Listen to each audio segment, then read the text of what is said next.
هو الحبيب الذي يشفع فيه كل حبيب الأهوال.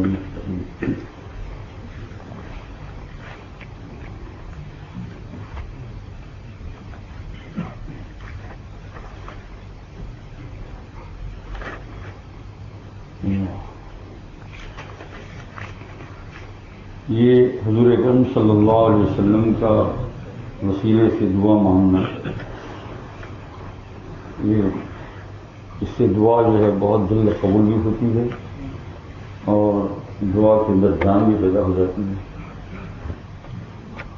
جی ہاں، کہتے ہیں کہ اور توسل کے اندر ایک تو یہ ہے کہ دعا سے پہلے بھی درود شریف پڑھے اور دعا کے بعد بھی، کیونکہ یہ تو حضور صلی اللہ علیہ وسلم ہی پر رحمت بھیجنے کے اللہ سے مانگتے ہیں. اللہم صلی علی سیدنا، تو ضرور درود شریف پڑھے دعا سے پہلے بھی اور دعا کے بعد بھی. جو دعا درود شریف کے بغیر ہوتی ہے تو وہ آسمان اور زمین کے درمیان میں معلق رہتی ہے.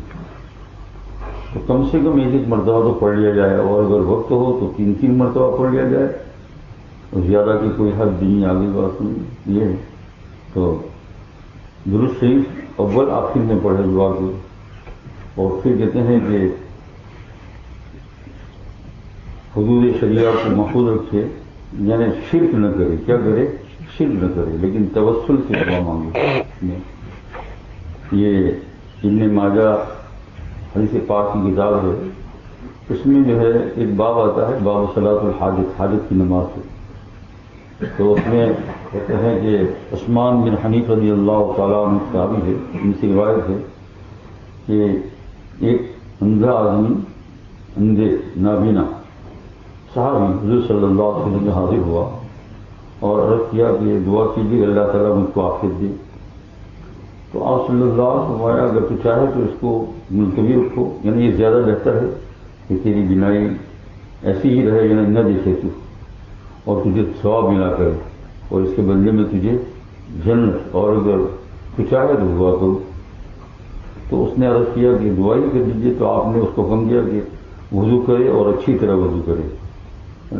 سنن و نوافل و آداب ہے نا، یہ اصل میں جو ہے نا وضو کرے اور اچھی طرح وضو کرے. حدیث پاک میں ہوتا ہے یحسن الوضو، اچھی طرح وضو کرے. ہم لوگ کام کرتے ہیں آج کل، لیکن کام ادھورا ہم ہی چھوڑتے ہیں، اور پھر جب قبولیت نہیں ہوتی ہے تو پھر دیکھتے ہیں کہ ہماری قبولیت کی نہیں ہوئی یعنی کام. یہ ہر بندگانہ نماز کے اندر بھی، اور اسی طریقے سے صلاۃ الحاجت پڑھ ہے، وضو کرے تو یحسن الوضو کا لفظ آتا ہے، اور یہ سنت کے مطابق وضو کرے ہیں. یہاں مسجد میں بھی کبھی کبھی آپ دیکھتے ہوں گے کہ وضو بھی کر رہے ہیں، دنیا کی بات بھی ہو رہی ہے، سنن بھی اس میں غائب ہے، مستحبات بھی غائب ہے. بھائی جیسے نماز ایک عبادت ہے تو وضو بھی ایک عبادت ہے. اگرچہ نماز جو ہے نا عبادت مقصودہ ہے اور وضو اس کے لیے تیاری کے لیے ہے، لیکن وضو پر بھی تو بہت بڑا ثواب ہے نا. جس وضو کے اندر نیت ہو کہ میں اس وضو سے نفل پڑھوں گا، فرض پڑھوں گا، سنت پڑھوں گا، تلاوت قرآن کروں گا، درود شریف پڑھوں گا، کوئی بھی نیک کام کی نیت ہے، تو وضو خود بھی کیا بن جاتی ہے؟ عبادت بن جاتی ہے. اس کو خوب کیا ہے وضو کیا بن جاتا ہے؟ عبادت. تو جیسے عبادت، ہر عبادت میں خشوع اور خضوع سے جو ہے ثواب بڑھتا ہے، نماز میں تو وضو کے اندر بھی خشوع اور خضوع تو نہیں کہا جائے گا، لیکن ایسا کہا جائے گا کہ اس وضو کے اندر حضور صلی اللہ علیہ وسلم کا طریقہ کیا ہے، آداب کیا ہے، اس کو آپ سنیے. نہ جانتے ہو تو اس سے پوچھیے. کتابیں بھی ہیں اس بارے میں، اور ہر زبان میں ملے گی. آپ کتاب دیکھ لیجیے، بیستی زیور جو ہے وہ اردو میں بھی ہے، انگلش میں بھی ہے، گجراتی میں بھی ہے میرے خیال سے، ہے نا، سب زبانوں میں ہے. اور دوسری چھوٹی موٹی کتابیں ہیں، اس میں کوشش تو کیجیے کہ وضو، ورنہ 20 سال سے وضو کرتے آتے ہیں لیکن ابھی تک وضو کرتے ہی نہیں آیا. یہ اب وضو کے اندر ایک مسئلہ جو ہے بڑا مسئلہ ہے فضول خرچی پانی یہ حرام کی کری ہے مکروہ تحریم. اب جس وضو کے اندر حرام کام کر لیا تو اس کا ثواب کیسے رہے گا؟ مکروہ تحریمی تو ضرور، کیونکہ وہ اس لیے ہے کہ پانی کو زیادہ بہانا جو ہے نا وہ قرآن پاک کی اس آیت کے اندر داخل ہے، ان المبذرین کانوا اخوان الشیاطین، فضول خرچ کرنے والے کیا شیطان کی بھائی ہے. تو یہ کم وہی تھی کیا شیطان کی بھائی ہے. اب اگر بعد میں سن ایک لوٹے پانی سے یا 2 رطل پانی سے وضو ہو سکتا ہو اور اس میں 5-10 رطل پانی بہائے اس نے نل چھوڑ لیا ہے نہیں. تو ہمارا تو وضو کا جو ہے نا ایسا میں دیکھ رہا ہوں بھائی آگے بات ہے یہ باتیں ساری جو ہے نا وہ عمل کرنے کے لیے مجھے بھی اللہ پاک توفیق عطا فرمائے، آپ کو بھی توفیق عطا فرمائے. یا پہلے شروع میں ہی ہم نے جو ہے مکروہ تحریمی جو حرام کے نزدیک ایک کام کر لیا. وہ یہ ہے کہ جتنا پانی وضو میں خرچ کیا اس سے ڈبل ہم نے ویسے ہی بیکار ہے. مثلا نل کھول لیا ہم نے، پائپ کھول لیا اور پانی لیا اس طریقے سے اور بھی منہ دھو رہے ہیں. تو یہ ہاتھ میں جتنا پانی آیا نا ہمارا اس سے 3-4 گنا پانی اور جا رہا ہے. یہ تو لیا ہم نے، اب یوں کر رہے ہیں ایسے اور نل کیا ہے کھلا ہوا ہے تو 4-5 گنا زیادہ ہو گیا نا. تو اسی سے اندازہ لگا لو کہ 1 رطل پانی کے اندر وضو خرچ ہوتا ہے، ہم نے کتنا کیا 5 رطل، بہت بڑا گنا. اور پھر مسجد میں اور گنا بڑھ جاتا ہے کہ مال وقف ہے. یہ کیا ہے؟ مال وقف ہے. وقف کے مال کے اندر اس طریقے سے خرچ کرنا ہے تو اور گنا بڑھ جاتا ہے. اور گھر کے اندر بھی وہ تو بات رہے گی مکروہ تحریم والی کی، لیکن مال وقف مسجد میں ہے، وہاں مسجد کا حصہ بھی ہمارے ذمہ رہے گا. خرچ ہوتا ہے نا پھر پانی میں، پانی جو ہے گیس سے رکھی سے گرم ہوتا ہے تو خرچ تو ہوتا ہے. تو یہ کتنا بڑا گناہ ہو گیا. اب دیکھیے آپ خیال کر رہے ہیں وضو کر رہے ہیں، کتنی مرتبہ دیکھا ایسا ایک دم فاسٹ نل چھوڑا ہے اور اتنا لیا پانی تو اس میں ذرا سا اور دھوتا ہے اتنا. میں کہتا ہوں کہ 4-5 گنا زیادہ اس میں پانی نچل رہا ہے. تو طریقہ یہ ہوگا اور اس میں ماشاء اللہ آگے نل کو پہلے آئی سے چھوڑے، اس میں پانی لے اور پانی میں ڈال دے اور نل کو بند کرے.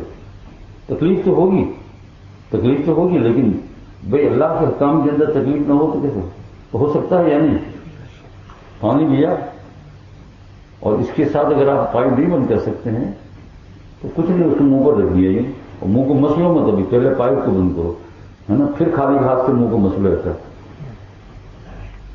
کیوں ہو گیا نا. اور یہ جو ہم نے اتنی دیر جو ہاتھ میں پانی لیا اور ایسا اتنی دیر جو گیا وہ معاف ہو جائے گا اللہ پاک کیا، کیونکہ مجبوری ہے، اس کے سوا کوئی چارہ نہیں، اس کے سوا کیا ہے. ہاں لیکن بعض بزرگوں نے دن تو اسی لیے زندگی کو لوٹے سے ہی وضو کیا. کس سے؟ لوٹے سے ہی وضو کیا بالکل. یعنی پائپ ان کے گھر میں موجود ہے لیکن پھر بھی جو ہے وہ لوٹے سے وضو کیا. تو خیر اتنی بڑی بات نہ کر سکوں تو کم از کم اتنا تو کرے. آگے بات سن لے کہ یہ پانی لے کے ڈال دیا اور نل کو بند کر رہی ہوں کہ دوسری مرتبہ لے گا. اور میں نے کہا نل کو گنجائش کے مطابق تھوڑا چھوڑے تاکہ وہ اتنی دیر میں پانی جائے گا تھوڑا جائے گا. ایک میں نے مثال دی. اب یہ بات جو ہے آپ کہیں گے تفصیل کرنے کی بھائی یہ تو حرام کے قریب کے کام ہوا نا، پھر وضو کا ثواب کہاں چلا جائے گا. یہ حسن الوضو کا لفظ حدیث پاک میں بار بار آتا ہے کہ وضو کرو اچھی طریقے سے، یعنی جس طریقے سے حضور صلی اللہ علیہ وسلم نے بتایا ہے اس طریقے سے وضو کرو. اور اسی طریقے سے جو ہے حسن الوضو سرکار دو عالم صلی اللہ علیہ وسلم یہی ہاتھ میں دھونے کا ہے. اور اس کے علاوہ سنتوں کا جو ہے اہتمام کیا جائے. ایسا نہیں کہ چلو 4 رکعت 4 چیز فرض ہے اس کو ادا کر دی، نہیں، سنتوں کا اہتمام کرو. مثلا انگلیوں کے اندر جو ہے خلال کرنا، یہ کان کا مسا کرنا، سر کا مسا یہاں سے لے کر یوں کرنا اور پھر یوں لانا، اس طریقے سے داڑھی کا خلال کرنا اور کلی صرف 3 مرتبہ کرنا، 4 مرتبہ کرنا، 3 مرتبہ منہ دھونا، 4 مرتبہ دھونا بدعت ہے. 4 مرتبہ دھونا کیا ہے؟ بدعت لکھا ہے، یہ بہت بڑا گناہ. اب دودھ دھوتے جاتے ہیں آپ کو شبہ ہو جائے گا کہ میں نے 2 مرتبہ دھویا، 3 مرتبہ تو چھوڑ دو، 2 مرتبہ سے کافی ہو جائے گا. کیونکہ یہ کم ہوگا بدعت نہیں ہوگا، لیکن زیادہ ہوگا تو کیا ہو جائے گا؟ بدعت ہو جائے گا. 3 مرتبہ ہاتھ. اسی طرح پاؤں کو بھی 3 مرتبہ دھونا چاہیے یہ ہے. اور پھر اس ایڑیوں کو اچھی طریقے سے ہوئے. حضور صلی اللہ علیہ وسلم آتا ہے کہ 1 مرتبہ ارشاد فرمایا کہ ویل للعقاب من النار، بعض ایڑیاں جہنم میں جائے گی. حضور صلی اللہ علیہ وسلم. اور کون سی؟ کہ جو وضو کرتے ہیں تو اس میں اس کو پورا دھونے کا خیال نہیں کرتے ہیں، یہ جہنم میں جائے گی. یہ حدیث پاک میں آتا ہے. تو بھائی وضو اچھی طرح کرنے کا مسئلہ سمجھ میں آ گیا. کوشش کیجیے، کتابوں میں پڑھیے، دیکھیے، پوچھیے، بہت چھوٹی کتابوں میں ملے گا آپ کو. یہ پڑھو گے اور کام کرو گے. اور یہ تو اصل چیز ہے کہ وظیفے روزہ پڑھتے رہیں گے لیکن اصل چیز کو نہیں کریں گے تو کیا کام ہوگا، ہے نا. تو وضو کرنے کے اندر دیکھنا کہ ابھی ہم نے کیا کیا نہیں. اس لیے تو سید نے یہاں تک تعلیم دی ہے کہ پہلے آستین کو بھی چڑھا لو، ہے نا، کیونکہ بھی نہیں پتا کہ عین وضو کے اندر یہ کام نہ کرنا پڑے تاکہ پھر کیا ہو جائے، پانی زیادہ خرچ نہ ہو جائے. یہ پہلے سے آستین بھی چڑھو اور سب کچھ کرو اور اس کے بعد وضو کرو. یہ اللہ جل شانہ توفیق عطا فرمائے.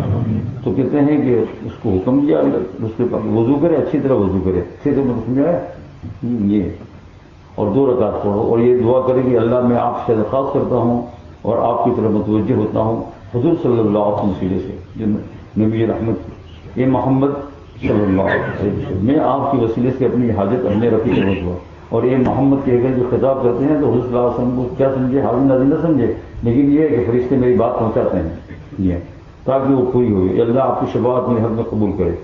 یہ دعا اصلی جو ہے عربی زبان میں بھی ہے، وہ اس میں آگے بات سنیں مناجات مقبول کے اندر. یہ تو جس صحابی کو حضور صلی اللہ علیہ وسلم نے توسل کا حکم دیا نا، تو اسی سے نکلتا ہے کہ دعاؤں کے اندر حضور صلی اللہ علیہ وسلم آپ کر کے دیکھیے قبول ہوتی ہے یا نہیں ہوتی ہے. لیکن میں نے جو کہا اس کو ذرا یاد رکھنا، وضو ذرا اچھی طرح کرنا، خوشبو اور خضوع کے ساتھ دھیان لگا کر، اور پھر جو ہے حضور صلی اللہ علیہ وسلم وسیلے سے یہاں رہ کر یا وہاں اگر مدینہ منورہ جاؤ تو پھر بہت آسان بات ہے، روزے کے بجا کر حضور صلی اللہ علیہ وسلم سفارش کرائے اور دعا مانگے. اس میں یہ وسیلہ کا بیان ہے. اللہ تعالیٰ ہم سب کو توفیق عطا فرمائے.